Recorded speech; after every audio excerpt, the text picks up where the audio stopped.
Analyst Glenn Ignacio is with us now, retired Air Force Special Operations Commander. Always good to see you, sir. Welcome back.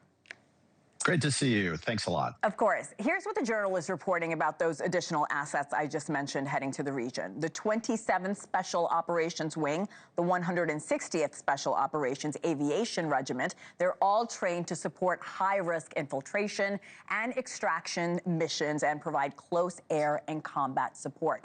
Army Rangers are trained to seize airfields and provide security for specialized forces, like SEAL Team 6, for example, or Delta Force during a precise kill or capture mission.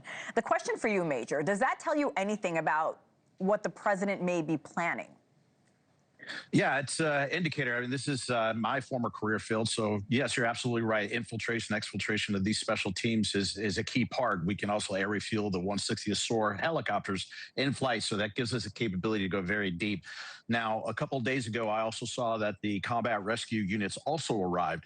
That is one of the groups that really would get, say, pilots or other special forces teams out in critical need. So that's when I saw that. The possibility for an air campaign to do some of these strikes becomes more plausible.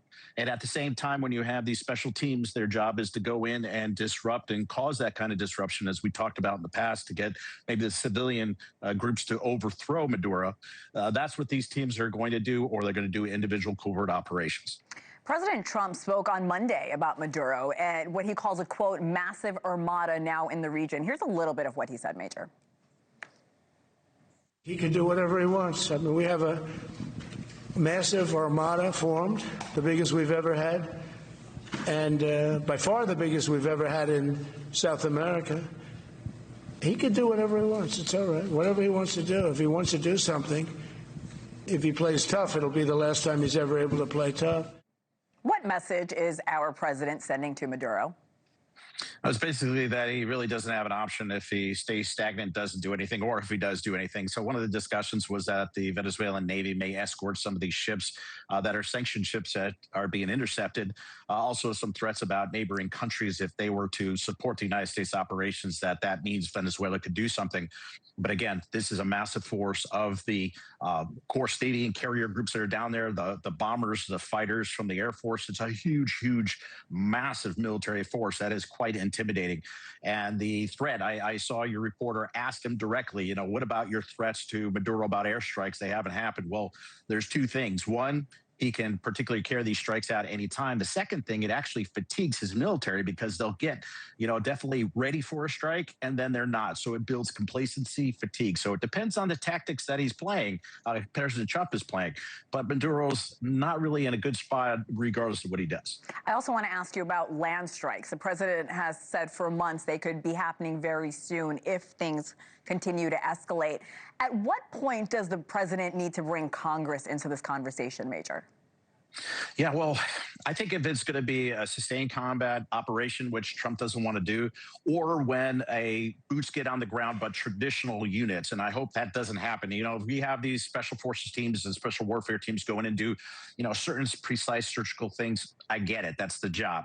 If we do a particular strike with just aircraft hitting, cartel targets or leadership targets, on the narco-terrorism side, I get that as well.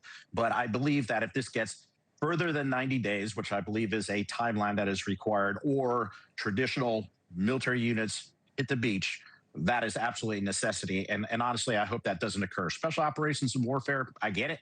Others, I hope we don't ever get there. During the show, we've been telling our viewers about an active pursuit involving the U.S. Coast Guard of an oil tanker linked to Venezuela. It's been seized since Sunday, or they've been trying to seize since Sunday. How serious is the risk of escalation for troops?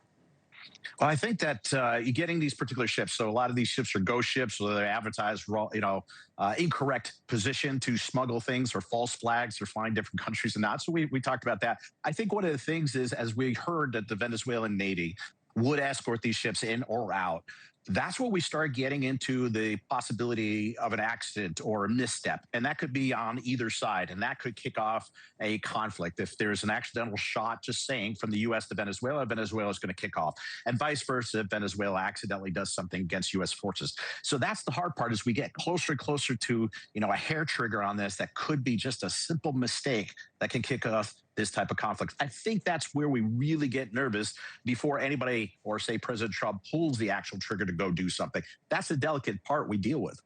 These strikes started in October. Based on everything we've learned thus far, Major, where do you think things go from here? Well, I think those strikes were definitely to shut down the Maritime. Again, they're very low level drug runners that are doing that. But I think that's really pushed pressure that it's not going to be exceeded. If you look at the drug war for decades and decades, this is finally having an impact, like it or not. But at the same time, pushing on Maduro.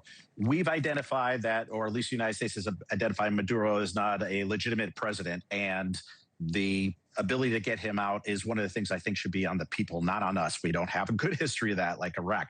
But I think that's the pressure to get Maduro out, and Venezuela was very successful and prosperous before that. So I think that's the intent. And I think that's what the objective is as we go forward. How that happens, that's what we will see.